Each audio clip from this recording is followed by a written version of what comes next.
就在2026年4月，以色列顶尖无菌实验室里发生的一幕，把全球基因学者吓出了一身冷汗。研究员只用了一把基因剪刀，在一段被科学界当成垃圾丢弃了20年的废弃 DNA 里，仅仅拨动了一个字母。结果在众目睽睽之下，一个染色体为 XX， 在生物学上注定发育成雌性的小鼠胚胎，竟然长出了完整的雄性器官。这一刀彻底切开了统治人类科学界20年的弥天大谎。原来我们体内那 98% 所谓的垃圾 DNA 根本不是废料，而是一道由更高维度的存在强行焊死的系统锁。更细思极恐的是，就在今年1月，硅谷的科技寡头们动用了谷歌 DeepMind 最恐怖的 AI 算力，将炮口直接对准了你我体内的这把上帝之锁。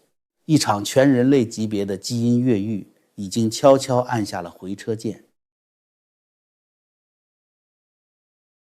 咱们先来戳破主流科学界编造了20多年的谎言。2003年，耗资30亿美元，由多国科学家联合发起的人类基因组计划宣告完成。当时全球的媒体头条铺天盖地，说人类终于拿到了自己的生命天书。人类大约有2万到2万5千个能够编码蛋白质的 DNA， 但遗憾的是，它们只占我们 DNA 总数的 2%。至于剩下的 98%， 主流科学界在当年的报告里耸了耸肩，说它们是垃圾 DNA、junk DNA。你想啊，咱们人类自诩是万物之灵，结果造物主在设计我们的时候塞了 98% 的无用废码和乱码，这合乎逻辑吗？其实不是这 98% 的代码没用，而是科学家们在过去的技术限制下根本看不懂。结果这个欺骗了大家20年的谎言，在2012年被狠狠地砸了个粉碎。这一年，一个叫做 ENCODE 计划的国际协作项目发表了阶段性成果，直接登上了顶级科学期刊 Nature 的封面。里面说，这 98% 所谓的垃圾 DNA 至少有 80% 具有活跃的生化活动信号。他们在暗处冷酷地控制着那 2% 的基因什么时候打开，什么时候关闭，决定着每一个细胞的生死和分化。这就回到了我们序幕里提到的今年4月以色列巴伊兰大学那个震撼世界的实验。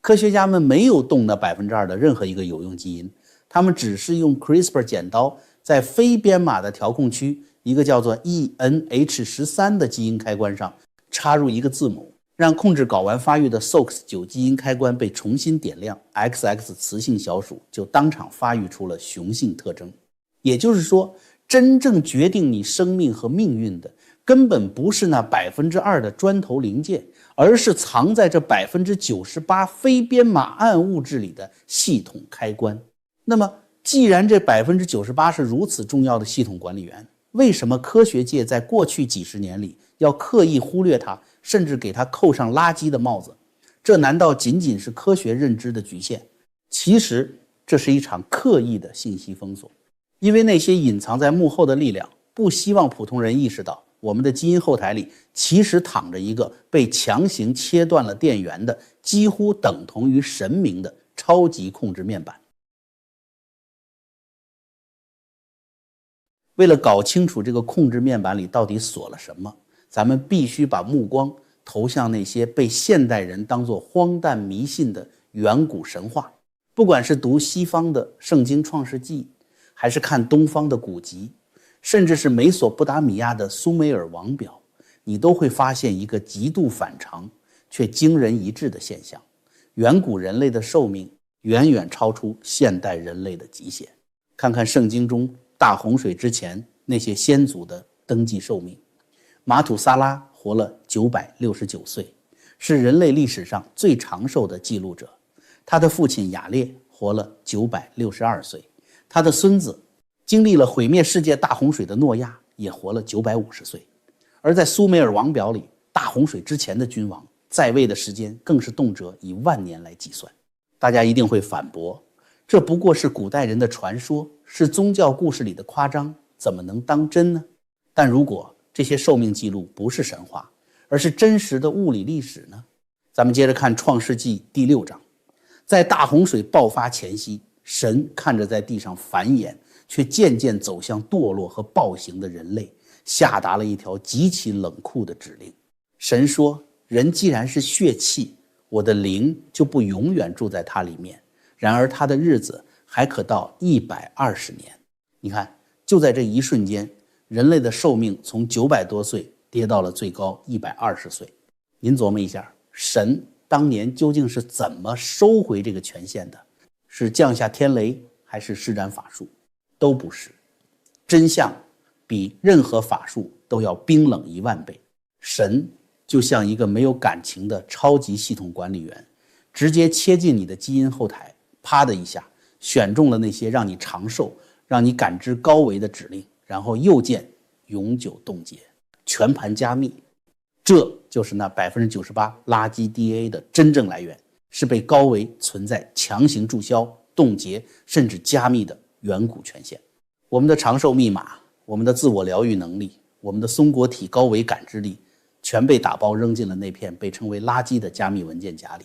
从此你只能当一个寿命短促、疾病缠身、五感退化，只能在3维世界里拼命内卷的低配版人类。这时候理工男和技术圈的朋友肯定又要出来反驳了，江峰，你这纯属玄学臆测，有什么硬核科学证据吗？别着急，咱们来看看现代基因学的一项惊人发现。科学家们在研究人类基因组时，发现了一个让人百思不得其解的现象。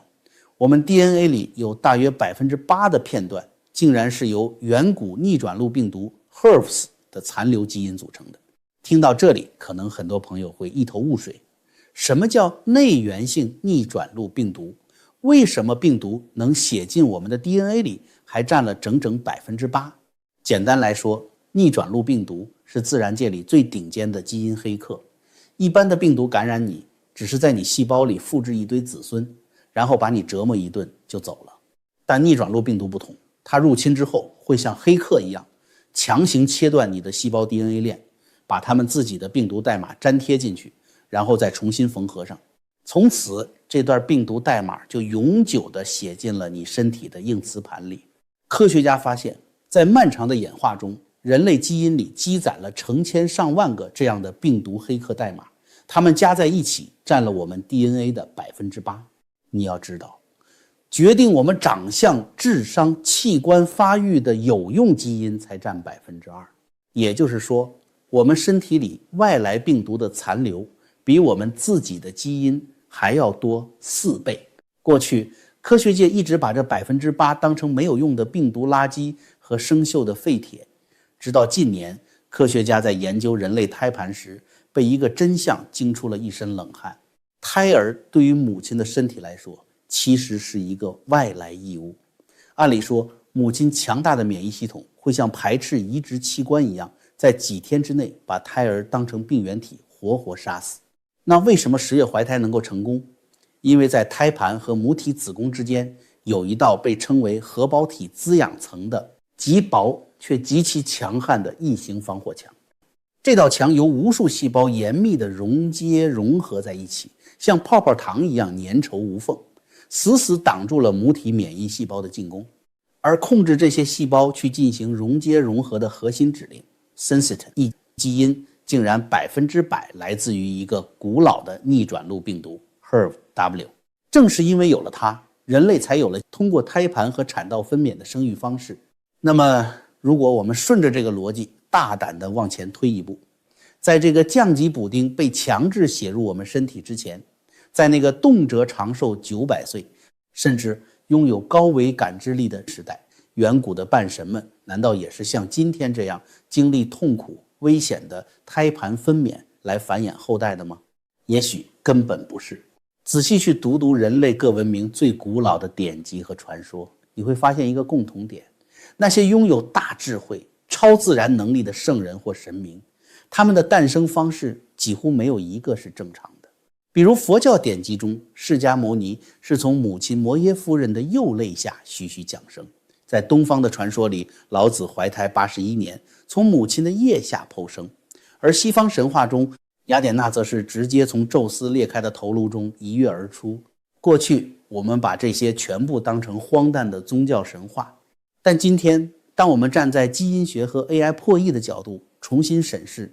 有没有这种可能？在高维限制所生效之前，人类的繁衍方式和我们现在截然不同，而那群高维管理者正是用这 8% 的外来病毒代码强行重组了我们的生殖系统，把人类禁锢在了必须依靠肉体撕裂、充满危险与痛苦的胎盘生育模式里。面对这种刻意写在基因里的虚弱设定，难道我们就只能任由肉身衰败吗？其实，在那些未被完全封锁的古老智慧里，一直藏着固本培元的密语。这就不得不提到今天节目的赞助商普瑞堂。普瑞堂的明星产品玄宝黑参采用古法工艺，能够深层给你的细胞注入能量，温补气血，帮助身体机制在这个多变的时代保持最佳状态。为了回馈咱们节目的忠实听众，现在只要在普瑞堂官网订购，单笔消费满$500，他们就会免费赠送你一整根高品质的玄宝黑参原参，这可是实打实的顶级补益，多买多送，上不封顶。结账时千万别忘了输入我们的专属优惠码 GF， 还能全球包邮。调理好这具被锁死的肉身，我们才能回过神来，盯着眼前最恐怖的事实。既然这层限制是由神设下的死锁，那么为什么到了2026年，这把上帝之锁开始在硅谷的秘密实验室里疯狂地颤抖起来？因为那帮站在人类财富和权力金字塔最顶端的一小撮寡头发现了一个颠覆性的 bug。DNA 既然是一段代码，那就一定存在被黑客暴力破解的漏洞。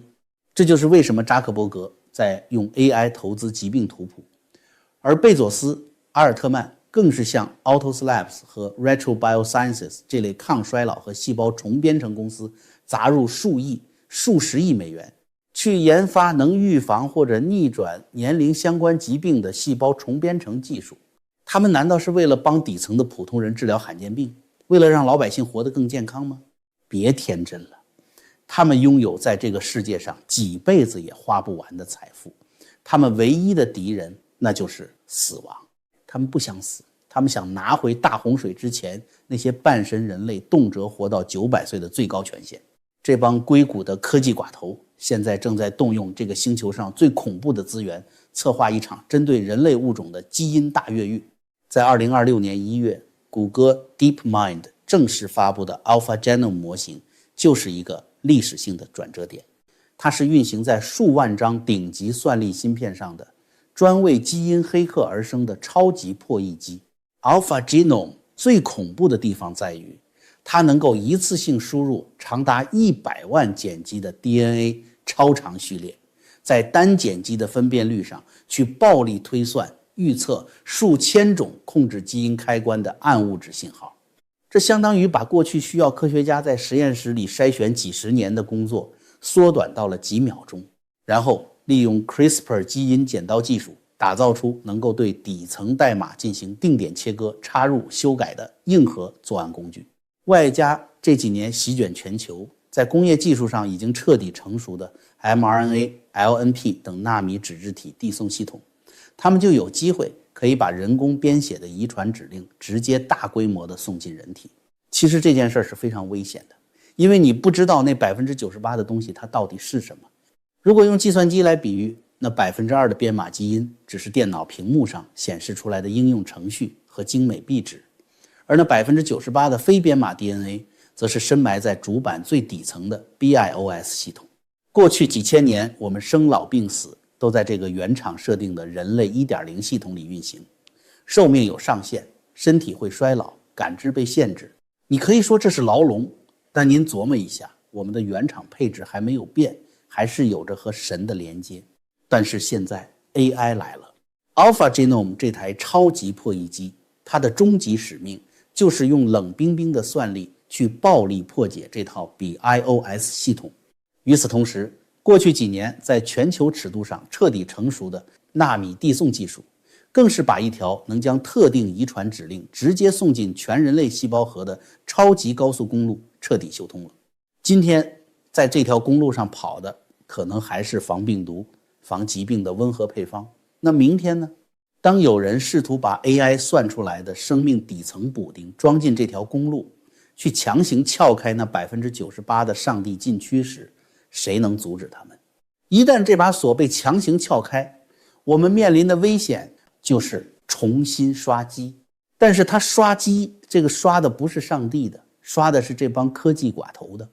那我们一刷完了以后，那我们就归科技寡头管了。你或许真的能多活200年，病也变少了，身体更强壮了，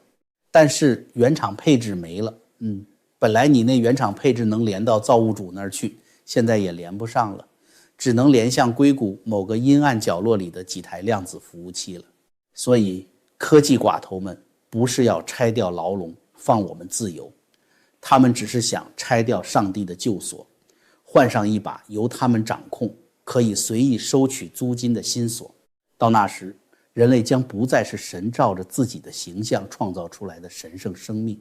就会变成被随时授权、续费、暂停，甚至一键远程注销的生物资产。所以下一次当有科技巨头微笑着对你招手，告诉你这里有一款最新的基因疗法，能延寿，能防病，能让你升级成完美的人类 2.0 时，你最需要问的根本不是它到底有没有效果，而是这更新键如果按下去了，我还是那个有血有肉有灵魂的人类，还是已经变成了别人后台数据库里一项必须按期扣费的终身订阅服务。有些黑箱之所以被称为垃圾和禁区，不是因为人类不配拥有长寿，而是因为一旦生命底层的协议被别人接管，我们可能连做回人类的资格都不复存在。如果今天这期节目让你对所谓的垃圾 DNA、 对基因技术、对人类未来的方向有了那么一点不一样的感觉，请动动手指帮我们点个赞。也欢迎您订阅江峰奥妙并打开小铃铛，这样您就不会错过任何一期通往真相的旅程。我是江峰，咱们下期再见。